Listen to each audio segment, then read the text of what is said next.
আসসালামু আলাইকুম। আশা করছি আপনারা সকলে ভালো আছেন। আজকে আমাদের এই ভিডিওর টপিক হচ্ছে যে আমরা যখন ফ্রিল্যান্সিং শিখি তখন ফ্রিল্যান্সিং শিখবো তখন আমাদের মাথায় একটাই চিন্তা আসে যে আমাদেরকে ফাইবার থেকে ইনকাম করতে হবে, আমাদেরকে ফাইবারে কাজ করতে হবে আমাদেরকে শুধুমাত্র ফাইবারেই কাজ করি। বিষয়টা এমন না। ফাইবারে আপনি যখন কাজ প্রথম অবস্থায় শিখবেন তখন আপনি যদি ফাইবারে কাজ নিতে চান বা কাজ করতে চান তখন কিন্তু আপনার প্রথমত একটা ফাইবার অ্যাকাউন্ট খুলতে হবে। আমাদের মাথায় অনেকের একটা ভুল সিদ্ধান্ত আছে বা একটা ভুল চিন্তা আছে, সেটা হচ্ছে যে ফাইবার অ্যাকাউন্ট করলে শুধু ইনকাম হয়ে যায়। বিষয়টা তেমন না। ফাইবারে অ্যাকাউন্ট করলেই আপনার কখনো ইনকাম হবে না। প্রথমত আপনাকে ফাইবারে অ্যাকাউন্ট করতে হবে। অ্যাকাউন্ট করার পরে আপনাকে গিগ পাবলিশ করতে হবে। গিগ পাবলিশ করার পরে আপনার হচ্ছে গিগটাকে মার্কেটিং করতে হবে। মার্কেটিং করার পরে সেই মার্কেটিং করার মাধ্যমে আপনার কিছু ক্লায়েন্ট আপনার সেই ফাইবার অ্যাকাউন্টে আসবে বা ফাইবার গিগের মধ্যে আসবে বা ফাইবারে আসবে। তো তখন আপনার কি করতে হবে, সেই যদি দেখা যায় 10টা ক্লায়েন্ট আছে, সেই 10টা ক্লায়েন্টে তো আপনাকে কাজ দিবে না। কেন দিবে না?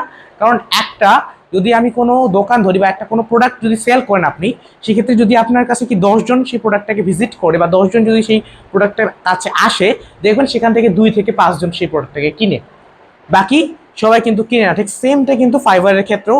আপনার ফাইবারে যদি কোনো একটা মানুষ, ইউএসএর একটা মানুষ বা ইউএসএর একটা পার্সন যদি আপনার ফাইবার অ্যাকাউন্টে ভিজিট করে, তাহলে কিন্তু সে আপনাকে কাজ দিয়ে যাবে না।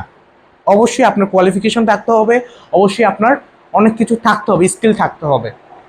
এখন আপনার হচ্ছে কথা যে সেই স্কিল থাকার পরেও দেখবেন আপনার 10জনের মধ্যে হয়তো বা 5জন আপনাকে সেই কাজটা অবশ্যই দিবে, রাইট? সো এখন কথা হচ্ছে আমাদেরকে অবশ্যই কি মার্কেটিং করতে হবে এবং মার্কেটিং করে পর্যায়ক্রমে কাজগুলোকে নিতে হবে। কিন্তু এটা একটা খুব বেশি লং প্রসেস বলতে পারেন, বাকি এই প্রসেসটা করতেই হয়তো বা আমাদের অনেক বেশি সময় লাগে, যার ফলে এই কারণে অনেকজন কিন্তু নতুন ফ্রিল্যান্সার ঝরে পড়ে যায়। কারণ তাদের মাথায় থাকে যে আমাকে আগে ইনকাম করতে হবে, আর ফাইবার থেকে ইনকাম করাটা কিন্তু সহজ না। আপনাকে অনেকটা একটা লং প্রসেস দিয়ে যেতে হবে। সো প্রথমত আপনি হচ্ছে আমাদের মস্ট আইটিবিডি যেটা আমাদের সকলকে শেখানো হয়, সেটা হচ্ছে প্রথমত আপনি out of market place, market প্লেসের বাইরে থেকে কিছু ক্লায়েন্টের কাজ করার পাশাপাশি আপনি মার্কেট প্লেসে অ্যাকাউন্ট করেন অ্যান্ড মার্কেট প্লেসের কাজগুলোকে খোঁজেন। এটা আমাদের মোস্ট আইটিভিটি থেকে মূলত বেশি করে গুরুত্ব দেওয়া হয়। কেন এটা শেখানো হয়? কারণ হচ্ছে আপনি মার্কেট প্লেসে বা লোকাল মার্কেট প্লেসে আপনি খুব সহজেই কাজটা পেয়ে যাবেন, ঠিক আছে? কিন্তু আপনি মার্কেট প্লেসে সেটা লেট হবে। এখন হয়তো কি আপনি মার্কেট প্লেসে, লোকাল মার্কেট প্লেস থেকে আপনি কম টাকা ইনকাম করতে পারতেছেন, কিন্তু কি আপনার একটা স্পিড পাচ্ছেন, আপনার ফ্রিল্যান্সিং স্কিলটাকে আরও ডেভেলপ করার একটা স্পিড পাচ্ছেন। যেমন মনে করেন আপনি হচ্ছে অলরেডি 3 মাস ধরে ফ্রিল্যান্সিং শিখতেছেন, এখন আপনার মাথায় চিন্তা হচ্ছে ভাই ইনকাম করতে হবে, এটা করতে হবে, এটা করতে হবে, ঠিক আছে? সো এই ক্ষেত্রে আমাদের যে মস্ট আইটিপিটি যেটা করে, সেটা হচ্ছে কি আপনাকে আউট অফ মার্কেট প্লেসে কাজ নেওয়া শেখানো হয়। সেই ক্ষেত্রে কি হয়, আপনার আউট অফ মার্কেট প্লেসে কাজ করলে আপনার সেটার পাশাপাশি আপনি মার্কেট প্লেসে এন্টার হতে পারেন। সেই ক্ষেত্রে আপনার একটা স্পিড পাবেন আপনি, ঠিক আছে? সেই ছোট্ট ইনকামটা থেকে আপনি একটা আপনার সামনে এগোনোর একটা স্পিড পাবেন, এবং আপনার ছোট ছোট স্বপ্নগুলোকে পূরণ করতে করতে আপনার ফ্রিল্যান্সিং জগৎটা হয়তো বা একটা বড় ফ্রিল্যান্সিং জগৎ চলে আসে।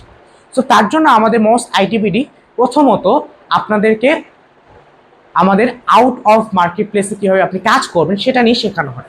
সো ফার্স্ট অফ অল এখন কথা হচ্ছে আউট অফ মার্কেট প্লেসে কাজ পাবো কীভাবে, কীভাবে করতে পারি। সো এগুলো তো আমাদের অবশ্যই কোর্সের বিষয়, এগুলো সব সিক্রেট বিষয়, এগুলো তো আর বোঝা মুশকিল।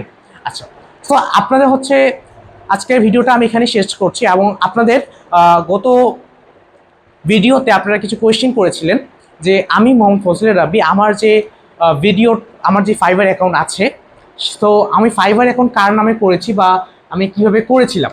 সো ফাইবার অ্যাকাউন্ট যেহেতু আমার হচ্ছে বয়স -18 বা আন্ডার 18, 18 বছরের নিচে, সো এই ক্ষেত্রে অবশ্যই আমি ফাইবার অ্যাকাউন্ট তৈরি করতে পারবো না বা আমার নামে তৈরি করতে পারবো না। অবশ্যই সেই ফাইবার অ্যাকাউন্টটা আমি আমার আব্বুর নামে, আমার আম্মুর নামে বা আদার যে পার্সন, আমার ফ্যামিলি মেম্বারের নামে করেছি, এবং সেই ফ্যামিলি মেম্বারের অ্যাকাউন্ট দিয়ে আমি বর্তমানে কাজ করে আসতেছি। আমার পার্সোনাল অ্যাকাউন্ট আমি করতে পারবো না যতক্ষণ না আমার 18 বছর হচ্ছে বা আমার একটা জাতীয় পরিচয়পত্র আমি আমার হাতে পাচ্ছি। সো আশা করছি আপনার গত ভিডিওর আনসারটা পেয়ে গিয়েছেন, এবং এরকম যদি কোনো আপনাদের কোয়েশ্চেন থাকে এই ভিডিওর কমেন্ট বক্সে দিয়ে দিতে পারেন, আমরা ইনশাল্লাহ আনসার দেওয়ার চেষ্টা করবো। সো ততক্ষণ পর্যন্ত সকলে ভালো থাকেন, সুস্থ থাকেন, সবাইকে আল্লাহ হাফিজ।